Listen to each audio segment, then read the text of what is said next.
आज हम दुनिया के शायद सबसे मशहूर अजूबे ताजमहल की गहराइयों में उतर रहे हैं। और हमारे पास जो स्रोत हैं, वो सिर्फ इसकी खूबसूरती की बात नहीं करते। सही कहा, वो हमें इसके बनने की कहानी, इससे जुड़े मिथक और इसे बनाने वाले शहंशाह शाहजहां के दुखद अंत तक ले जाते हैं। तो आज हमारी पड़ताल का मकसद यही समझना है कि ताजमहल सिर्फ संगमरमर की एक इमारत क्यों नहीं है।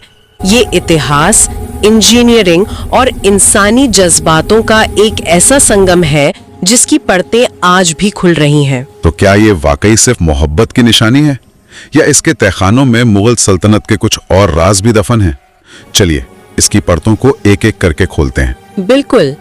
तो फिर कहानी की शुरुआत ताजमहल की नींव से भी पहले से करते हैं। साल 1607, जगह थी मीना बाजार, जहां 15 साल के शहजादा खुर्रम, जो बाद में शाहजहां बने, पहली बार 14 साल की अर्जुमंद बानो बेगम से मिले, जिन्हें हम मुमताज महल के नाम से जानते हैं। मतलब पहली नजर का प्यार, जैसा किस्सों में होता है। हाँ, और उस पहली नजर की कीमत भी शहजादों वाली थी। स्रोत बताते हैं कि खुर्रम ने अर्जुमंद से शीशे का एक मामूली सा टुकड़ा खरीदा था। अच्छा जी। अर्जुमंद ने मजाक में उसे हीरा बताकर बेचने की कोशिश की और खुर्रम ने उसकी कीमत लगाई 10,000 रुपए। 10,000 रुपए? उस जमाने में तो ये एक छोटी मोटी सल्तनत खरीदने जैसा होगा। बिल्कुल, ये सिर्फ एक सौदा नहीं था, ये शहजादे के जुनून का, आप कह सकती हैं कि पहला ऐलान था। लेकिन शाही शादियां सिर्फ जुनून से तो होती नहीं थी। नहीं, सियासत बहुत जरूरी थी। अर्जुमंद कोई आम लड़की नहीं थी, वो नूरजहां के भाई आसिफ खान की बेटी थी।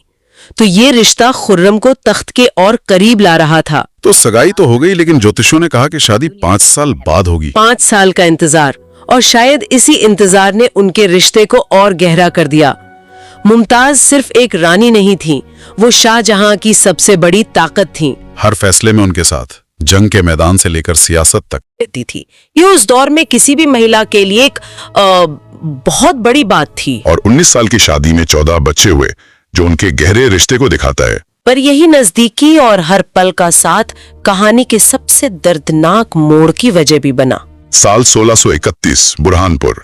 शाहजहां एक जंग के लिए गए थे और मुमताज गर्भवती होने के बावजूद उनके साथ थीं। हमेशा की तरह, लेकिन अपने 14वें बच्चे को जन्म देते वक्त उनकी मौत हो गई, 30 घंटे की लंबी प्रसव पीड़ा के बाद।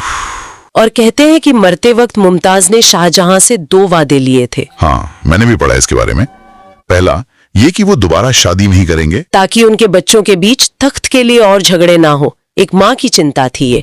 और दूसरा वादा कि उनके लिए एक ऐसा मकबरा बनाया जाएगा जैसा दुनिया में कभी किसी ने ना देखा हो। और शाहजहां पर इस गम का असर किसी सुनामी जैसा था। बिल्कुल। 8 दिनों तक खुद को एक कमरे में बंद कर लिया, कुछ खाया पिया नहीं। और जब वो बाहर आए तो 39 साल के बादशाह के बाल और दाढ़ी बर्फ की तरह सफेद हो चुकी थी, कमर झुक गई थी। पूरी सल्तनत में 2 साल का शोक, संगीत, जश्न, रंगीन कपड़े, सब पर पाबंदी लगा दी गई। अब शाहजहां के लिए तख्त और सियासत बेमानी हो चुके थे। उनके दिमाग पर सिर्फ एक ही जुनून था, मुमताज से किया गया दूसरा वादा पूरा करना। और यहीं से शुरू हुआ दुनिया के सबसे बड़े कंस्ट्रक्शन प्रोजेक्ट्स में से एक का सफर। तो पहली चुनौती थी जमीन। यमुना किनारे एक जमीन पसंद की गई, जो जयपुर के राजा जयसिंह की थी। तो क्या बादशाह ने जमीन छीन ली, जैसा लोग सोचते हैं? नहीं, दस्तावेज बताते हैं कि ये एक सौदा था। शाहजहां ने राजा जयसिंह को उस जमीन के बदले आगरा शहर के बीचों बीच 4 बड़ी हवेलियां दी थी। अच्छा, लेकिन असली चुनौती तो जमीन पर इमारत खड़ी करना रही होगी, वो भी यमुना के किनारे। हाँ, वो जमीन दलदली थी, रेतीली थी, उस पर लाखों टन का वजन डालना नामुमकिन सा लगता था। आज के इंजीनियर्स के लिए भी ये एक सरदर्द होता। तो फिर मुगल इंजीनियरों ने क्या किया? उन्होंने कमाल की तकनीक अपनाई। गहरी नींव खोदने के बजाय वहां दर्जनों गहरे कुएं खोदे। कुएं? जी, और फिर उन कुओं को चूने, पत्थर और लकड़ी के भारी लट्ठों से भर दिया। ये एक ठोस बेस बन गया, और यमुना का पानी लकड़ी को कमजोर करने की जगह उसे और मजबूत बनाता है। गजब की इंजीनियरिंग है। इसी वजह से 400 साल बाद भी ताजमहल अपनी जगह पर खड़ा है। और वो मचान वाला किस्सा भी तो है। हाँ, वो शाहजहां के प्रोजेक्ट मैनेजमेंट की समझ को दिखाता है। गुंबद तक संगमरमर पहुंचाने के लिए ईंटों की एक विशाल मचान बनाई गई, इतनी बड़ी कि सलाहकारों ने कहा इसे हटाने में ही 5 साल लग जाएंगे। तब शाहजहां ने एक शाही फरमान जारी किया, ऐलान किया कि जो कोई भी इस मचान से ईंटें ले जाएगा वो ईंटें उसी की हो जाएंगी। और फिर क्या था? हजारों की भीड़ ने रातों रात पूरी मचान गायब कर दी। जो काम सालों में होता था वो कुछ ही घंटों में हो गया। वाह, तो ढांचा तैयार था, अब उसे जन्नत का रूप देना था। जिसके लिए राजस्थान के मकराना से सफेद संगमरमर लाया गया, 400 किलोमीटर दूर से, 1000 हाथियों और खास बैलगाड़ियों के जरिए। लेकिन ये तो बस शुरुआत थी, असली जादू तो पियत्रा ड्यूरा की तकनीक में था। बिल्कुल, पच्ची खैरे भी कहते हैं इसे। संगमरमर में 28 तरह के बेशकीमती पत्थर जड़े गए। और ये पत्थर दुनिया भर से आए थे। जी, ये सिर्फ सजावट नहीं थी, ये मुगल सल्तनत का एक तरह से जियोपॉलिटिकल मैप था।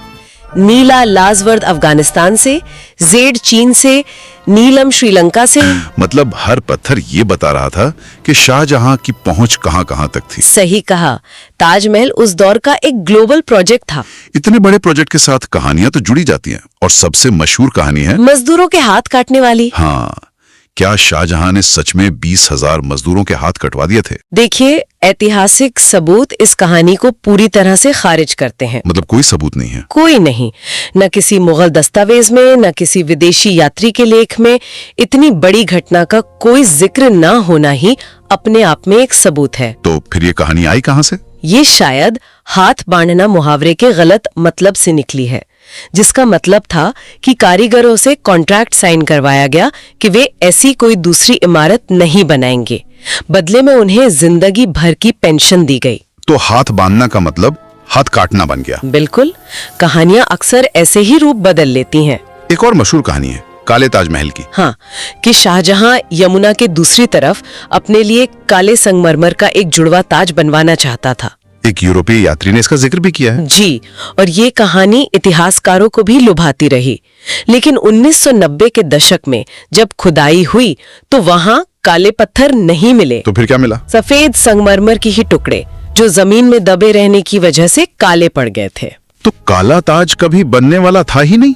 ज्यादातर इतिहासकार अब यह मानते हैं कि मेहताब बाग को इसलिए बनाया गया था ताकि वहां के तालाब के पानी में रात के वक्त सफेद ताजमहल की काली परछाई दिखे। मतलब बिना एक भी काला पत्थर लगाए सिर्फ पानी और परछाई से काला ताज बना देना। यही तो शाहजहां की कलात्मक सोच का शिखर था। वाकई ताजमहल में ऑप्टिकल इल्यूजन भी तो कमाल के हैं।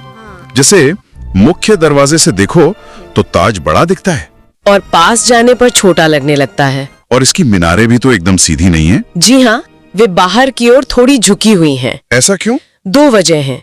एक तो ये कि बाहर की ओर झुकाने से वो देखने में बिल्कुल सीधी लगती हैं। ये एक ऑप्टिकल ट्रिक है। और दूसरी वजह है सुरक्षा। सुरक्षा? अगर कभी कोई बड़ा भूकंप आए तो ये मीनारें बाहर की तरफ गिरेंगी, मुख्य मकबरे पर नहीं। कमाल की दूरदर्शिता है। लेकिन विडंबना देखिए, जिस इंसान ने इतनी दूर की सोची वो खुद को नहीं बचा सका। बिल्कुल, 1657 में शाहजहां बीमार पड़ा और उसके बेटों में तख्त के लिए खूनी जंग छिड़ गई। ताराशिकोह और औरंगजेब के बीच। और इस जंग में औरंगजेब जीता।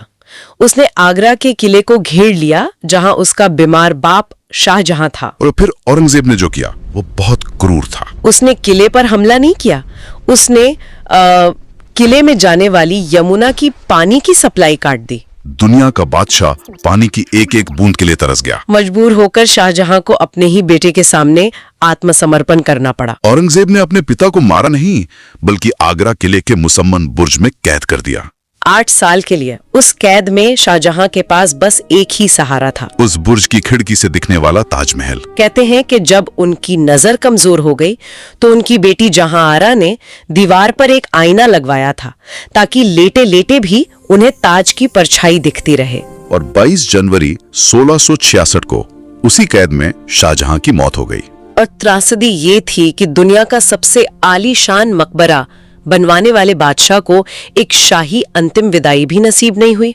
उनके जनाजे को किले के एक छोटे दरवाजे से निकालकर खामोशी से दफना दिया गया, मुमताज की कब्र के ठीक बगल में। और यहीं हमें ताजमहल की वो एकमात्र चीज दिखती है जो उसकी सिमेट्री यानी समरूपता को तोड़ती है। सही कहा, मुमताज की कब्र बिल्कुल केंद्र में है, जबकि शाहजहां की कब्र उसके बाईं ओर ऐसे रखी है जैसे उसे बाद में वहां जबरदस्ती फिट किया गया हो। ये इस बात का सबूत है कि शाहजहां का इरादा वहां दफन होने का कभी था ही नहीं।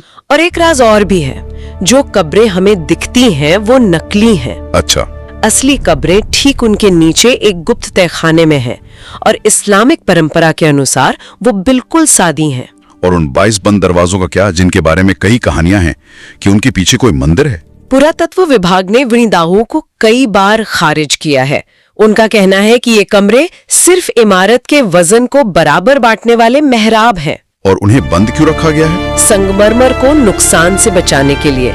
हजारों लोगों की सांसों से निकलने वाली कार्बन डाइऑक्साइड पत्थर को धीरे धीरे खराब कर सकती है। तो ताजमहल ने अतीत के दुश्मनों को तो झेल लिया, लेकिन आज वो एक नए दुश्मन का सामना कर रहा है। प्रदूषण।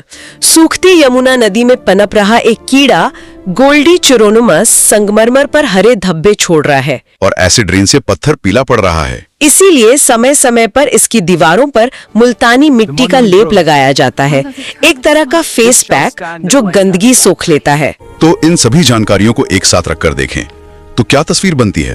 ताजमहल सिर्फ एक इमारत नहीं है। नहीं, ये एक बहुत जटिल कहानी है। इसमें प्यार है, जुनून है, कला है, इंजीनियरिंग है, तो वहीं क्रूरता और बेबसी भी है। गुरुदेव रविंद्रनाथ टैगोर ने शायद सबसे अच्छा कहा है, काल के गाल पर ठहरा हुआ एक आंसू। ये इमारत शाहजहां की उस जिद का सबूत है कि वो अपनी मोहब्बत को पत्थर में कैद करके अमर बना देना चाहता था।